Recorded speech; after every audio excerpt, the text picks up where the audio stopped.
میں سب کی نظروں کے سامنے سے گزرتا ہوا باہر نکلا۔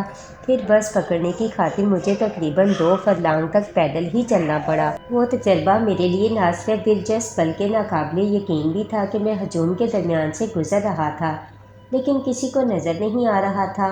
ٹھیک 8:15 بجے میں نے کانٹیننٹل ہوٹل کی تیسری منزل پر پہنچ کر کمرہ نمبر 318 پر دستک دی۔ 1 منٹ بعد ہی خود نریش چندر نے دروازہ کھولا، لیکن وہاں کسی کو موجود نہ پا کر اسے بھی حیرت ہوئی۔ وہ دروازے سے باہر آ کر راہداری میں ادھر ادھر دیکھنے لگا، تو میں نے کھلے دروازے سے کمرے میں داخل ہو گیا۔ 2 منٹ بعد نریش چندر نے بھی واپس کمرے میں آ کر دروازہ بند کیا، پھر اپنی دستی گھڑی دیکھنے لگا۔ میں نے جوگیا کی ہدایت کے مطابق 3 مرتبہ آیت الکرسی پڑھ کر کمرے کو حصار میں لیا، پھر موتی منہ سے نکال کر جیب میں رکھ لیا۔ نریش چندر کا رخ چونکہ دوسری طرف تھا اس لیے وہ مجھے دیکھ نہیں سکا۔ پھر جب میں نے اسے مخاطب کیا تو وہ اس طرح حیرت سے اچھل پڑا جیسے کسی نے اچانک ریوالور اس کی کنپٹی سے لگا دیا ہو۔ تم دانش پتر کب آئے تم؟ نریش چندر نے مجھے دیکھتے ہوئے سوال کیا۔ آپ راہداری میں کھڑے دوسری طرف دیکھ رہے تھے جب میں کمرے میں آ گیا۔ میں نے دروغ گوئی سے کام لیا۔ حیرت کی بات ہے، نریش چندر نے تعجب کا اظہار کیا۔ دستک کی آواز سن کر خود میں نے دروازہ کھولا تھا، لیکن اس وقت مجھے تم نظر نہیں آئے۔ اکثر ایسا ہوتا ہے انکل، میں نے بات بنانے کی کوشش کی۔ اندھیرے سے نکل کر انسان اجالے میں جائے تو کبھی کبھی سامنے کی چیز بھی نظر نہیں آتی۔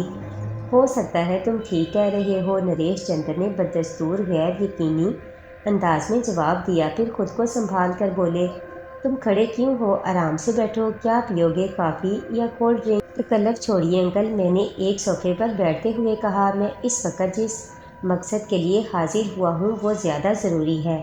نریش چندر جواب دینے کی بجائے میرے بالمقابل بیٹھ گیا۔ ایک لمحے تک وہ کسی خیال میں مستغرق رہا، پھر میری طرف متوجہ ہو کر بولا، کبیر جی کے دوسرے کاروبار والی بات ابھی تک میری سمجھ میں نہیں آ سکی۔ تمہارے پتا اور میرے بیچ جو سنبندھ تھا تم اس کی گہرائی تک نہیں پہنچ سکو گے، لیکن یہ بات میں پورے وشواس سے کہہ سکتا ہوں کہ سورگ باشی کبیر احمد کا کوئی دوسرا بیوپات نہیں تھا۔ اگر ہوتا تو وہ اس کا ذکر کم از کم مجھ سے ضرور کرتے۔ آپ میرے بزرگ بھی ہیں اور مہربان بھی، اس لیے میں نے سب سے پہلے آپ سے مشورہ کرنا مناسب سمجھا۔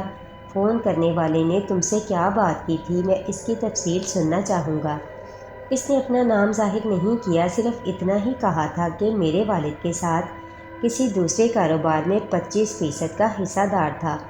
میں نے سنبھل کر ایک فرضی کہانی سنائی۔ کاروبار کے سلسلے میں زیادہ دیر تک ملک سے باہر رہتا تھا۔ اسے میرے باپ کی پراسرار موت کی اطلاع بھی غیر ملک میں ہی ملی تھی، لیکن کچھ ذاتی الجھنوں کی وجہ سے وہ فوراً نہ آ سکا، اور اب وہ تم سے 1,75,000 کا مطالبہ کر رہا ہے۔ نریش چندر نے سنجیدگی سے پوچھا، کیا اس نے تمہیں یہ بتایا تھا کہ اس کے پاس کوئی ایسا دستاویز ثبوت ہے جو اسے تمہارے پتا کے کسی دوسرے کاروبار کا بھاگیدار ثابت کر سکے؟ جی نہیں، میں نے سوچ کر جواب دیا۔ اس نے میرے استفسار پر صرف اتنا بتایا کہ میرے والد صاحب چونکہ زبان کے پکے اور ایماندار کاروباری آدمی تھے، اس لیے اس نے کسی قسم کی لکھا پڑھی کی ضرورت نہیں محسوس کی۔ اپنی بات میں وزن پیدا کرنے کی خاطر اس نے یہ بھی کہا تھا کہ اگر اسے کوئی بے ایمانی کرنی ہوتی تو وہ کسی لمبی رقم کا مطالبہ بھی کر سکتا تھا، لیکن اس نے ایسا نہیں کیا۔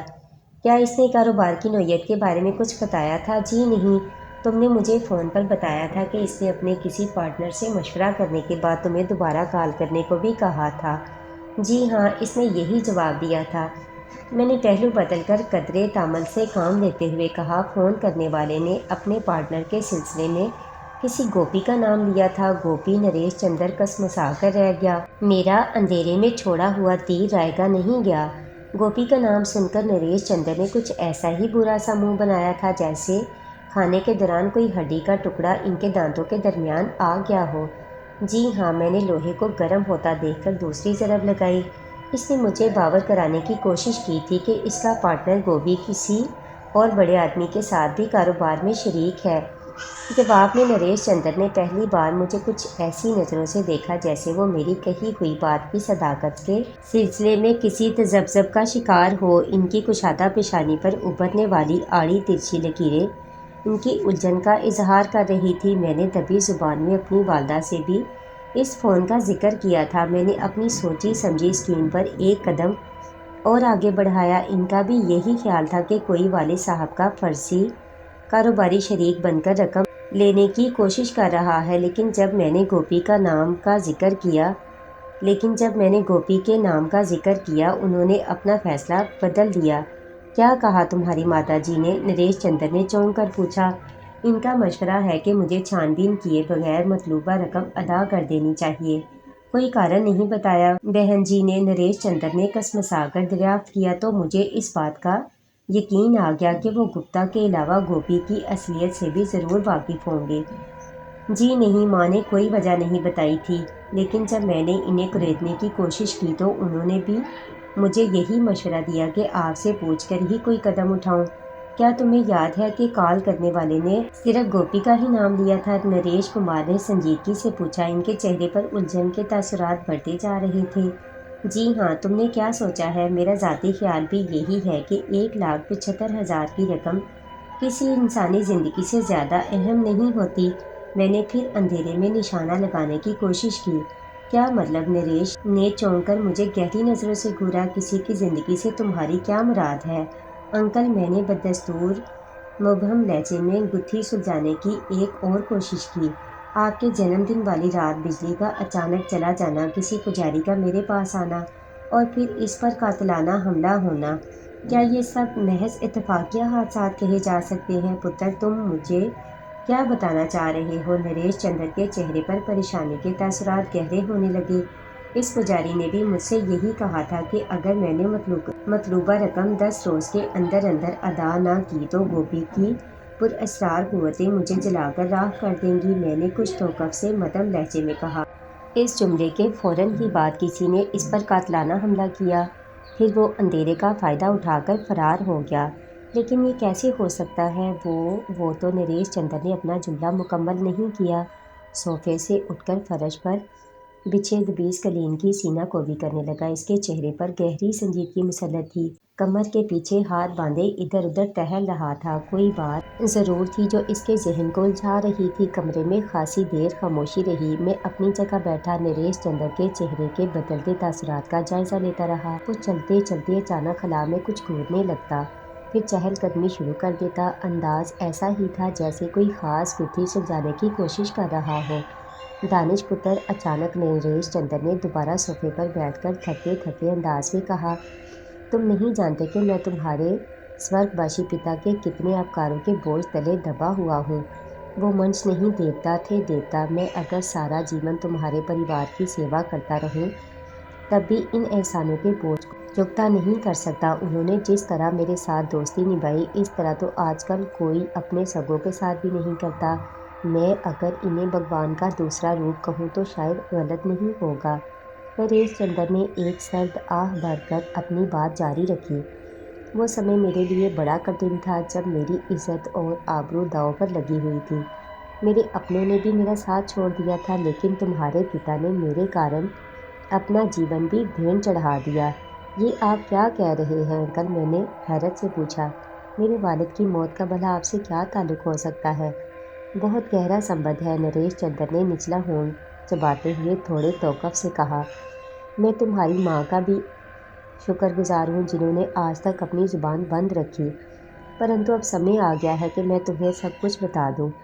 میں نے کوئی جواب نہیں دیا، لیکن مجھے خوشی تھی کہ اب نریش چندر خود ہی ان رازوں سے پردہ اٹھانے کی خاطر آمادہ نظر آ رہا تھا جس نے میری راتوں کی نیند حرام کر رکھی تھی۔ کمرے میں چند ثانیے تک موت کا سناٹا طاری رہا، پھر نریش چندر کی آواز ابھری، اگر وہ زندہ ہے تو پھر انجلا کو بھی اس کے بارے میں ضرور خبر ہوگی۔ لیکن آپ کس کی بات کر رہے ہیں؟ میں نے انجلا کا نام سن کر وضاحت چاہی۔ اسی گوپی کی جس کا تمہیں فون پر حوالہ دیا گیا ہے۔ نریش چندر نے تلملا کر حقارت کا اظہار کیا۔ کیا آپ اس سے واقف ہیں؟ میں نے چوکنے کی اداکاری کی۔ ہاں، اسی حرام کے جنوں کا نام گپتا ہے جو میرے کاروبار کے ساتھ بھی جڑا ہوا ہے، نریش چندر نے بل کھا کر غصے سے کہا۔ وہی دشٹ اور پاپی میرے جیون کا سب سے بڑا روگ ہے، ناسور بن کر میری چھاتی سے لپٹا ہوا ہے، جونگ کی طرح آج تک میرا خون پیتا رہا ہے۔ دھن دولت آنی جانی چیز ہے پتر، 5,10,000 کی رقم میرے لیے ہاتھ کے میل سے زیادہ نہیں، لیکن عزت ایک بار چلی جائے تو پھر منچ کسی کو منہ دکھانے کے قابل نہیں رہتا۔ اسی کارن میں بھی مجبور ہو گیا تھا، لیکن انجلا نریش چندر کچھ کہتے کہتے ایک لمحے کو خاموش ہو گیا۔ پھر کسی ہارے ہوئے جواری کی طرح بولا، اس نے میرے ساتھ وشواس گھاٹ کر کے اچھا نہیں کیا۔ آج وہ بھی میری نظروں سے گر گئی جسے میں نے اپنے جیون کا سب سے مضبوط اور ٹھوس سہارا سمجھا تھا۔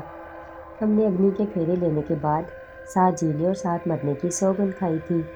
اس وقت گھڑی میں نے اپنے خون سے اس کی مانگ میں سندور بھرا تھا، اور ایک میرا وہ انمول متر تھا جس نے میرے کارن اپنا جیون بھی بلیدان کر دیا۔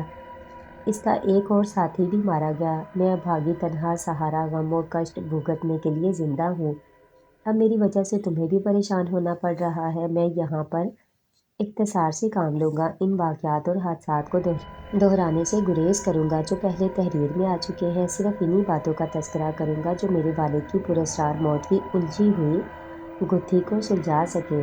نریش چندر بڑی تفصیل سے اپنی اور انجلا کی شادی کی باتیں کرتا رہا، پھر اصل موضوع کی طرف آتے ہوئے بولا، مجھے شروع ہی سے انجلا کا پنڈت پجاریوں سے ملنا اور ان لوگوں کو اپنے گھر آنا جانا پسند نہیں تھا۔ یہ بات نہیں ہے کہ میں ان لوگوں کے خلاف ہوں، بھگوان کی کرپا ہے کہ میں پوجا پاٹ اور دھرم کرم کے معاملے میں ہمیشہ سے پابند رہا ہوں، پرنتو پنڈت پجاریوں سے میل ملاپ بڑھانا مجھے پسند نہیں۔ لیکن انجلا کے پتا چونکہ خود ایک مندر کے بڑے پجاری رہ چکے ہیں، اس لیے وہ ان کے چیلوں کی سیوا کرنا اپنا دھرم سمجھتی ہے۔ نریش چندر نے اپنی بات جاری رکھی، شروع میں انجلا کو ٹوکتا رہا، لیکن پھر میں کاروبار میں ایسا الجھا کہ میں نے اسے ٹوکنا بند کر دیا۔ انجلا کا کہنا تھا کہ پنڈت پجاری ہمارے لیے پرارتھنا کریں گے تو ہمارا جیون سدا سکھی رہے گا اور کاروبار بھی چمکے گا۔ ہوا بھی ایسا ہی۔ ایک پنڈت نے کہا تھا کہ میں بہت بڑا بیوپاری سیٹھ بنوں گا، اور دیکھتے ہی دیکھتے اس کا کہا سچ ثابت ہوا۔ میرے کاروبار کے ساتھ ساتھ دھن دولت کی ریل پیل ہوئی تو میں نے انجلا کو روکنا ٹوکنا بند کر دیا، لیکن اس کے بعد جو کچھ ہوا وہ بہت برا ہوا۔ نریش چندر سانس لینے کے لیے رکا، پھر پہلو بدل کر بولا، انجلا کے پتا کا دیہانت ہوا تو رنجنی بھی انجلا کے پاس آ گئی۔ وہ بڑی بھولی بھالی سوشل اور سندر لڑکی تھی۔ اس کے آ جانے سے انجلا کا من بہل گیا، لیکن رمیش گپتا نامی ایک پجاری نے رنجنی کے ساتھ پیار کا ناٹک رچا کر اس کے جیون میں وہ زہر گھول دیا جو ایک ناری کے جیون کا سب سے بڑا پاپ ہوتا ہے۔ انجلا کو جب حالات کا پتہ چلا تو اس نے رمیش گپتا کے ساتھ رنجنی کے شادی کی بات کی۔ گپتا نے پہلے تو کچھ دنوں ٹال مٹول کی، پھر اس نے یہ کہہ کر انکار کر دیا کہ رنجنی کے تعلقات صرف اسی کے ساتھ نہیں، دوسرے پجاریوں کے ساتھ بھی ہے۔ انجلا خون کا گھونٹ پی کر خاموش ہو گئی۔ اس نے رمیش گپتا کے اوپر اپنے گھر کے دروازے بند کر دیے۔ اس پاپی نے بھی منہ موڑ لیا۔ نریش چندر ایک لمحے کو خاموش ہو گیا۔ اس کے چہرے پر کرب کے تاثرات نمایاں ہو رہے تھے۔ وہ مجھ سے آنکھ نہیں ملا رہا تھا۔ اس کی جگہ میں ہوتا تو شاید میری بھی وہی کیفیت ہوتی۔ کچھ دیر وہ خلا میں ادھر ادھر دیکھتا رہا، پھر مدھم آواز میں کہنا شروع کیا، گپتا رنجنی کے شریر میں اپنے پاپ کا جو بیج بو گیا تھا، جب وہ کھل کر سامنے آنے لگا تو انجلا مجھ سے اس کی بیماری کا بہانہ کر کے ایک پہاڑی مقام پر لے گئی جہاں رنجنی نے ایک بچے کو جنم دیا۔ انجلا نے وہاں کے ہسپتال میں رنجنی کے بچے کا نام لکھواتے ہوئے بھول سے اسی حرامزادے کا نام لے دیا جو اس کی زندگی کی سب سے بڑی بھول تھی۔ بچے کی پیدائش کے بعد انجلا نے اسے وہاں ایک غریب قبیلے کے حوالے سونپا اور رنجنی کو لے کر واپس آ گئی۔ کیا آپ کو رنجنی اور رمیش گپتا کی کہانی کے بارے میں کچھ خبر نہیں تھی؟ میں نے دبی زبان میں سوال کیا۔ خبر ہوتی تو میں اسے اور بلاత్కాر کرنے والے کو کھڑے گاڑ گولی مار دیتا، نریش چندر نے ہاتھ ملتے ہوئے بڑے غصے سے کہا۔ پھر کچھ دیر تک غصے پر قابو پانے کے لیے بولا، انجلا نے اپنی بہن کی بدنامی کے کارن ہر بات مجھ سے چھپائی۔ 2 سال بیت گئے تو اس نے رنجنی کے لیے کئی جگہ رشتے کی بات چلائی، لیکن اس ابھاگن کے بھاگ میں جو لکھا تھا وہ پورا ہو کر رہا۔ رمیش گپتا جو 2-2.5 سال تک کے لیے کہیں مر کھپ گیا تھا، دوبارہ سینہ تان کر سامنے آ گیا۔ انجلا اس بار اس کے راستے کی دیوار نہ بنی، اس لیے کہ اس کو ساری بات معلوم ہو چکی تھی۔ ہسپتال سے اس نے بچے کی پیدائش کا سرٹیفکیٹ بھی نکلوا لیا تھا۔ انجلا کو میری بدنامی اور رنجنی کے روش کے کارن زبان بند رکھنی پڑی۔ وہ رمیش کی ہر جائز اور ناجائز بات مانتی رہی، لیکن پھر ایک دن میرے لیے ایک عجیب بات میرے ایک پرانے واقف کار پنڈت بھویش لال نے مجھے خاموشی سے کچھ بتا دیا۔ اسی کی زبانی مجھے معلوم ہوا کہ رمیش نہ صرف انجلا کو بلیک میل کر رہا تھا بلکہ بڑی بڑی رقمیں بھی لے رہا تھا۔ رنجنی بھی اس کے سامنے زبان کھولنے سے مجبور تھی۔ 2-4 منٹ تک ٹہلنے کے بعد نریش چندر دوبارہ صوفے پر بیٹھ گیا، پھر سپاٹ لہجے میں بولا، میں زبان دے چکا تھا، اس لیے ایک لکی بندی رقم انجلا کے ذریعے رمیش گپتا کو بھیجتا رہا۔ میرا خیال تھا کہ جو راز میرے سینے میں دفن ہے اس کی بھنک انجلا کے سوا کسی اور کو نہیں ملے گی، لیکن کاروباری دنیا میں روپے کا لین دین کبھی کبھی سارے بھانڈے پھوڑ دیتا ہے۔ کسی طرح تمہارے پتا کو، جو میرے سب سے قریبی دوست تھے، رنجنی اور گپتا کی کہانی معلوم ہو گئی۔ انہوں نے مجھے سمجھانے کی کوشش کی کہ میں کسی طرح گپتا کا نام اپنے کاروبار سے الگ کر لوں۔ میری بھی یہی خواہش تھی، لیکن مجھے یہ بھی خطرہ تھا کہ اگر رمیش گپتا اپنی کمینگی پر اتر آیا تو بات بگڑ جائے گی۔ میرے اور انجلا کے درمیان شرم کی جو دیوار کھڑی تھی، میں اسے بھی ختم نہیں کرنا چاہتا تھا۔ میری مجبوری دیکھ کر تمہارے پتا نے کاروبار کے بہانے لندن جا کر رمیش گپتا سے ملاقات کی، لیکن اس نے تمہارے پتا کی کوئی بات نہیں مانی۔ واپسی پر یہ بات بھی مجھے تمہارے پتا نے بتائی کہ رمیش سفلی جیسے پلیت علم کا ماہر بن چکا تھا۔ رنجنی کو اس نے کسی رکھیل سے بھی بدتر حالت میں رکھ چھوڑا تھا اور خود دن رات شراب میں مست عورتوں کے ساتھ عیش کرتا تھا۔ نشے کی حالت میں اس نے تمہارے پتا سے یہ بھی کہا تھا کہ وہ بہت جلد میرے پورے کاروبار کا مالک بن جائے گا۔ یہ بات سن کر میرا ماتھا ٹھنکا۔ میں نے اور تمہارے پتا نے مل کر وکیل سے مشورہ کیا اور ایک معقول رقم جو معاہدے کے انوسار طے ہوئی تھی، رمیش گپتا کو کورٹ کے ذریعے ادا کر کے اس کی بھاگی داری ختم کر دی۔ لیکن کمپنی کی ساکھ کے کارن گپتا کا نام دوبارہ کاروبار سے نہیں ہٹایا، اس لیے کہ ہم نے گپتا نامی ایک اور واقف کار کو ایک آنے کا پارٹنر ظاہر کر کے قانونی طور پر اپنے ہاتھ مضبوط کر لیے۔ رمیش سے تعلقات ختم کرنے کے بعد انجلا کو اپنی کسی سہیلی کے ذریعے یہ خبر ملی کہ رمیش اور رنجنی دونوں کسی حادثے میں کام آ گئے۔ میں نے اپنی جانکاروں سے بھی ان دونوں کے بارے میں معلوم کیا تو یہی پتہ چلا کہ وہ لندن میں دیہی علاقے کے جس مکان میں رہتے تھے وہ جل کر راکھ ہو گیا۔ پولیس کو اس مکان سے ہڈیوں کے جلے بھنے ڈھانچے ملے تھے جن کی شناخت ناممکن ہو گئی تھی۔ پولیس تحقیقات کی رپورٹ کیول یہی بتا سکی کہ ان جلے ہوئے ڈھانچوں میں 3 ڈھانچے مرد کے تھے اور ایک عورت کا۔ والد صاحب کی موت سے قبل ان کا زرغام نامی ایک دوست بھی روپ نگر کے نواب میں پراسرار حالت کا شکار ہوا تھا۔ میں نے بات آگے بڑھانے کی خاطر کہا، ہاں۔ نریش چندر نے اس بات میں سر ہلاتے ہوئے سنجیدگی سے جواب دیا، زرغام کی موت پر تمہارے پتا کے علاوہ مجھے بھی تعجب ہوا تھا، اس لیے کہ وہ بھلا مانس بھی رمیش کو سمجھانے کی خاطر کبیر جی کے ساتھ ہی بیرون ملک گیا تھا، لیکن اس کی موت کی پشت پر ہم رمیش کا ہاتھ نہیں تلاش کر سکے، اس لیے کہ ہماری اطلاع کے مطابق وہ اور رنجنی پہلے ہی سے جل بھن کر پرلوک سدھار چکے تھے۔ بہرحال زرغام کی موت کے ایک لمبے عرصے کے بعد تمہارے پتا کا بھی کوئی دشمن پیدا ہو گیا۔ وہ سامنے نہیں آتا تھا، کیول فون پر ہی چتونی دیتا تھا کہ اگر انہوں نے میرے ساتھ میل جول ختم نہ کیا تو دونوں کو قتل کر دے گا۔ دھمکی دینے کی کوئی وجہ بھی ضروری ہوگی۔ میں نے وضاحت چاہی۔ اس کا کہنا تھا کہ وہ مسلمانوں کے کسی ایسے جتھے کا کارندہ ہے جو ہندوؤں کو اچھوت سمجھتے ہیں اور کسی مسلمان کا ان سے یاری دوستی رکھنا برداشت نہیں کر سکتے۔ نریش چندر نے اپنی بات جاری رکھتے ہوئے کہا، ان دنوں چونکہ ہندو مسلم فسادات ہو رہے تھے، اس لیے میں نے تمہارے پتا کو یہی مشورہ دیا تھا کہ وہ دنیا دکھاوے کی خاطر اس وقت تک مجھ سے دور رہیں جب تک فساد ٹھنڈے نہ ہو جائیں، لیکن تمہارے پتا نے میری بات نہیں مانی۔ وہ بڑے ٹھوس اصولوں کے مالک تھے۔ ہمارے بیچ دوستوں اور بھائیوں جیسا جو تعلق قائم تھا وہ اسے ایک پل کے لیے بھی توڑنے کو تیار نہیں ہوئے۔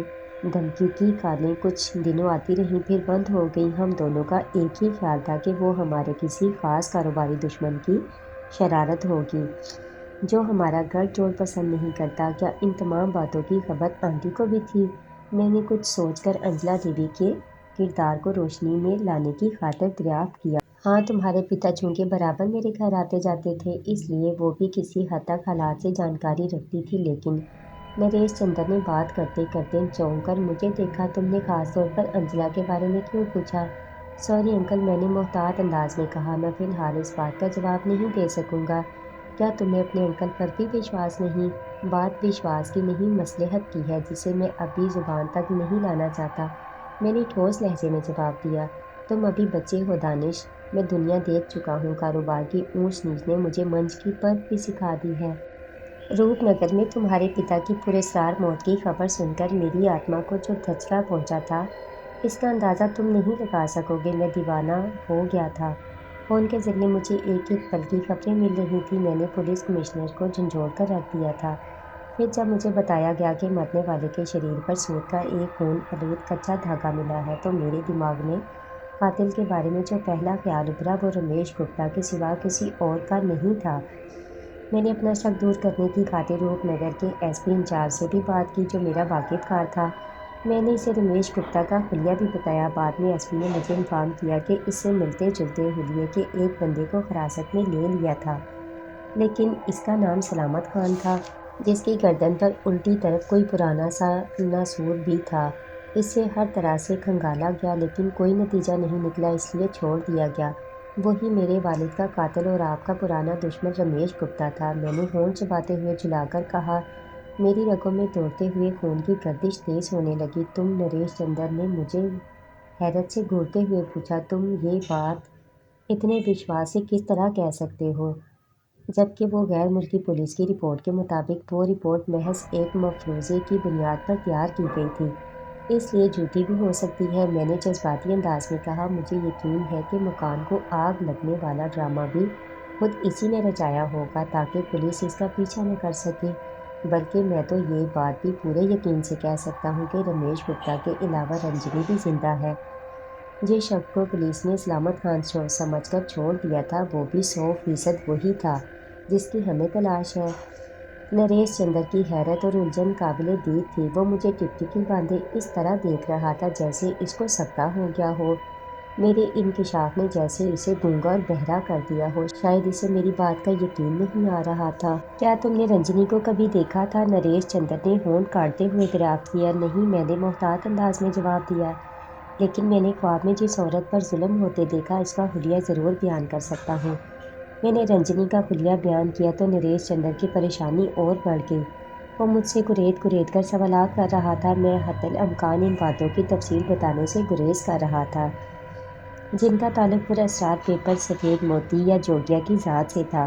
میں نے اس بچے کا ذکر بھی مناسب نہیں سمجھا جس کی بھٹکتی ہوئی روح نے مجھے اس مقام تک پہنچایا تھا جہاں رمیش نے اپنے گندے عمل سے ایک ادھیڑ عمر کی عورت کو کالی کے قدموں میں قربان کرنے کی خاطر جوان بنایا تھا، لیکن اس کی زبان سے گپتا کا نام سن کر وہ اپنے غصے پر قابو نہیں پا سکا تھا۔ اس کو مارنے کے بعد ہی اس نے کسی سروجنی نامی عورت کی روح کو اپنا اعلی کار بنا کر پاکرا کی زندگی سے کھیلنے کا منصوبہ بنایا تھا۔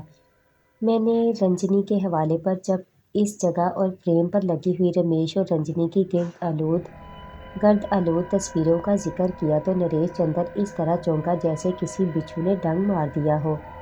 اس کی پیشانی کی رگیں غصے کی شدت کی وجہ سے نمایاں نظر آنے لگی۔ اس کی آنکھوں میں خون اتر آیا۔ دانش پتر، اس نے بڑے طیش کے عالم میں ہاتھ مسلتے ہوئے کہا، اب مجھے تمہاری باتوں پر وشواس آ رہا ہے۔ اگر وہ سور کی اولاد زندہ ہے تو پھر انجلا کو اوش معلوم ہوگا کہ وہ کہاں چھپا بیٹھا ہے۔ بات کچھ میری سمجھ میں بھی آ رہی ہے۔ کیا مطلب؟ میں نے حیرت سے پوچھا۔ کیا آپ اس جگہ سے واقف ہیں؟ ہاں۔ نریش چندر کا جملہ اس کے حلق میں اٹک کر رہ گیا۔ میں بھی اچھل کر کھڑا ہو گیا۔ کمرے کا بیرونی دروازہ ایک دھماکے کی آواز کے ساتھ ٹوٹ کر گرا تھا۔ باہر ہر طرف آگ کے شعلے بھڑکتے نظر آ رہے تھے۔ لوگوں کی چیخو پکار کی آوازیں بھی سنائی دے رہی تھیں۔ میرے ذہن میں رمیش کا تصور بجلی بن کر گھومتا۔ شاید اس نے جوگیا کے قائم کردہ حصار کو توڑنے میں ناکامی کے بعد ہوٹل کے اس فلور کو آگ لگا دی تھی جہاں ہم موجود تھے۔ میرے علاوہ نریش چندر بھی اس اچانک آفات سے بری طرح بوکھلا گیا۔ باہر لوگوں کی بھاگ دوڑ اور شور و غل سے کان پڑی آواز نہیں سنائی دے رہی تھی۔ بھڑکتی آگ کے خطرناک شعلے کمرے میں بھی داخل ہونا شروع ہو گئے تھے۔ نریش چندر نے لپک کر بالکونی کا دروازہ کھولا۔ اس کی طرف بھی دھواں ہی دھواں نظر آ رہا تھا۔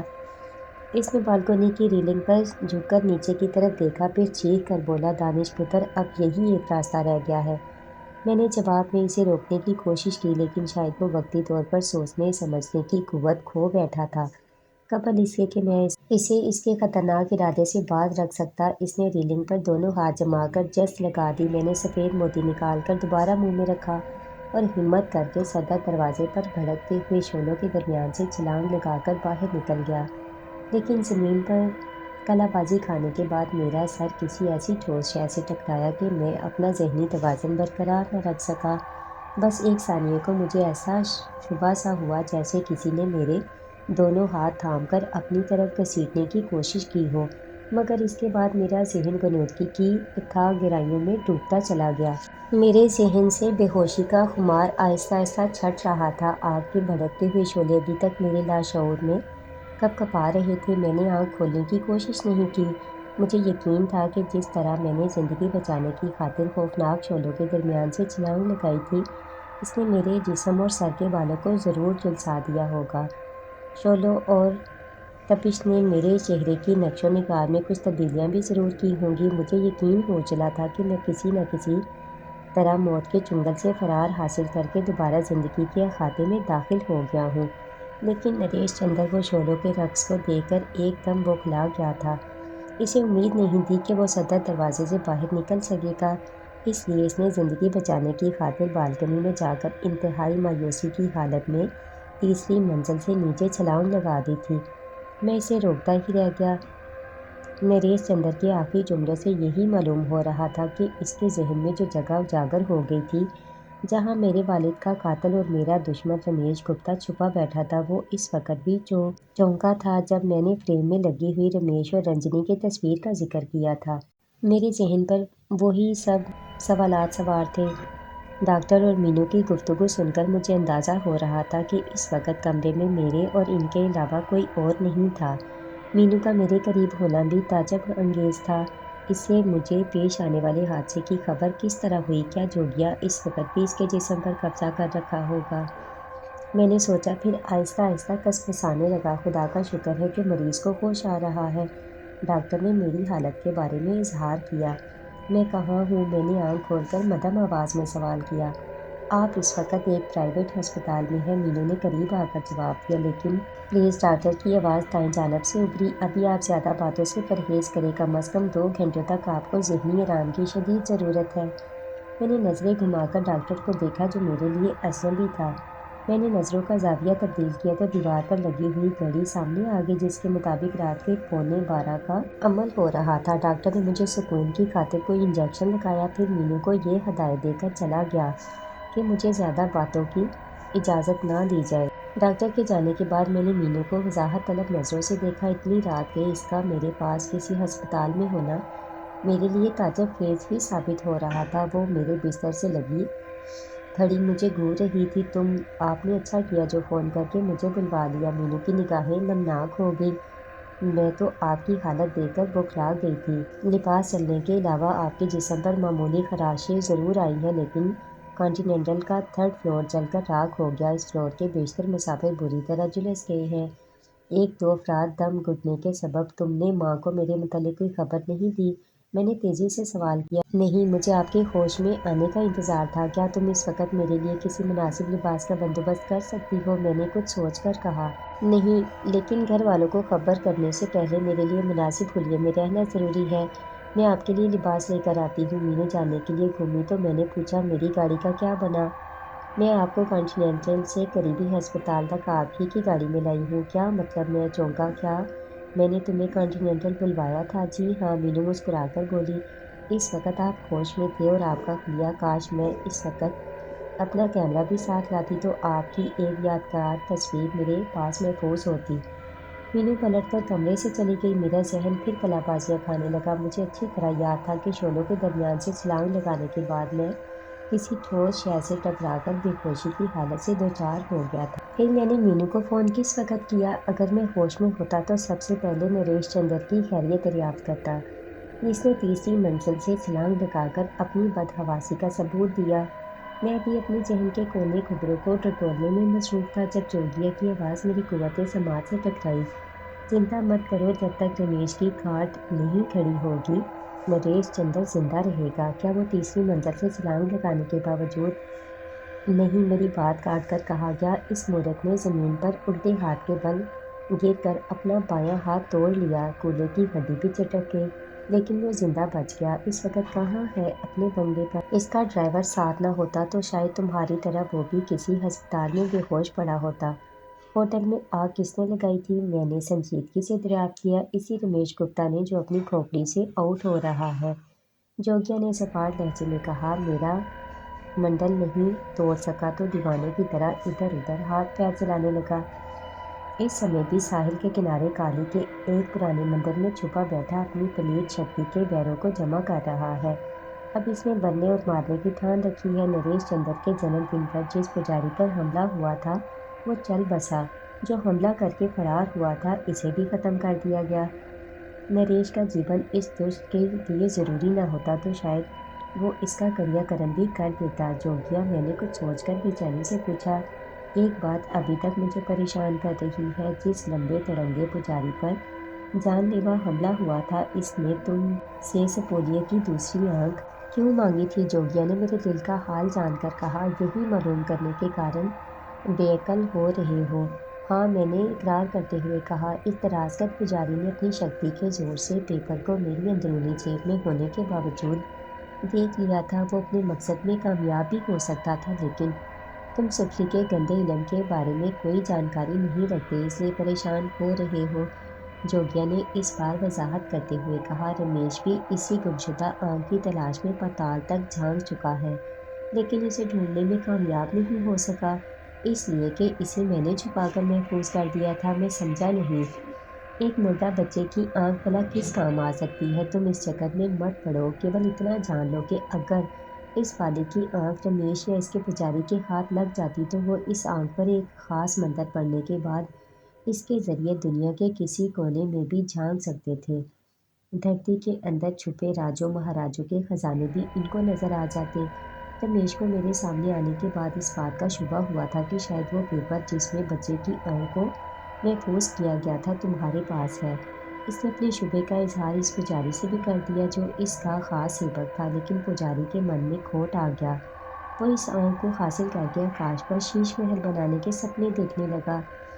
جنم دن والے روز اس نے ایک منتر پڑھ کر کھوج لگا لیا تھا کہ وہ پیپر تمہارے پاس ہے، لیکن رمیش کو بھی اس کی خبر مل گئی۔ اس نے اپنے دوسرے سیوک پجاری کو اپنے بیروں کے ذریعے لمبے تڑنگے پجاری کو جان سے مارنے کا حکم دیا تھا، پرنتو اس نے پھر اس کا راستہ کاٹ دیا۔ پرتاپ کو تمہارے دفتر جانے کا حکم بھی میں نے ہی دیا تھا۔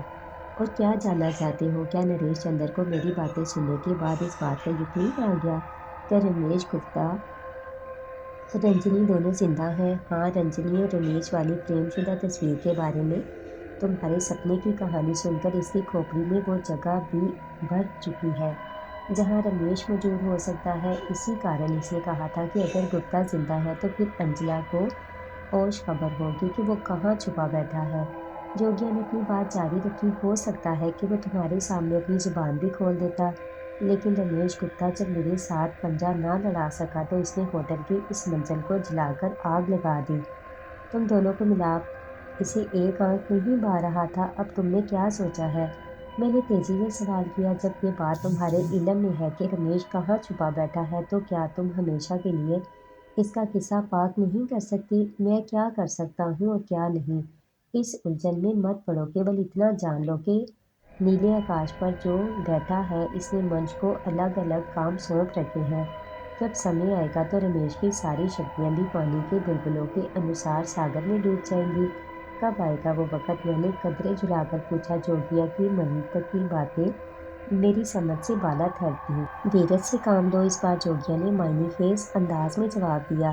اب اس چنڈال کے برے دن قریب آ رہے ہیں، تم انجلا کے بارے میں کیا کہو گے؟ میں نے کچھ سوچ کر سوال کیا، کیا وہ جانتی ہے کہ رنجنی اور رمیش کہاں اور کس حال میں ہیں؟ وہ پھر آنکھیں کھولے کچھ دیکھ رہا تھا، اس کی آنکھوں میں آتش فشاں کھول رہا ہے۔ میں جا رہا ہوں، تم اپنا دھیان رکھنا، اپنی ماتا سے ابھی کچھ مت بتانا۔ جوگیا کی آواز میرے کانوں میں ابھر کر دور ہوتی چلی گئی۔ اس نے عجیب انداز میں جو جملے ادا کیے تھے ان کا تعلق یقیناً رمیش گپتا کی ذات سے ہی رہا ہوگا۔ مینو کی واپسی تک میں پیش آنے والے حالات کے بارے میں غور کرتا رہا۔ لباس تبدیل کرتے وقت مجھے سب سے پہلے سفید موتی کا خیال آیا۔ میں نے اسے جلے ہوئے لباس کی جیبوں میں تلاش کیا لیکن وہ کہیں نہ ملا۔ شاید ہنگاموں میں وہ گوہر نیاب میرے ہاتھ سے نکل گیا تھا۔ آپ کی اس قدر پریشانی کے عالم میں کیا تلاش کر رہے ہیں؟ مینو نے میری دہشت کا اندازہ لگاتے ہوئے سوال کیا۔ میری ایک بہت قیمتی شے تھی جو شاید اچھل کود میں کہیں گر گئی، اور آپ نے ابھی سے یہ لباس کیوں تبدیل کر لیا؟ اس نے تشویش کا اظہار کیا۔ ڈاکٹر نے آپ کو 2 گھنٹے تک آرام کا مشورہ دیا تھا۔ مجھے ماں کو اپنی خیریت سے آگاہ کرنا ہے، میں نے فون کی طرف بڑھتے ہوئے کہا، اور وہ میرے لیے پریشان ہو رہی ہوں گی۔ مینو نے مجھے روکنے کی حتی الامکان کوشش کی، لیکن میں نے اس کی بات نہیں مانی۔ ریسیور اٹھا کر میں نے آپریٹر سے ڈائریکٹ لائن مانگی، پھر گھر کے نمبر ڈائل کرنے لگا۔ دوسری طرف سے ماں نے کال ریسیو کی۔ ان کا لہجہ بتا رہا تھا کہ وہ میری طرف سے بے فکر مند تھیں۔ امی جان، میں دانش بول رہا ہوں، میں نے پرسکون آواز میں کہا۔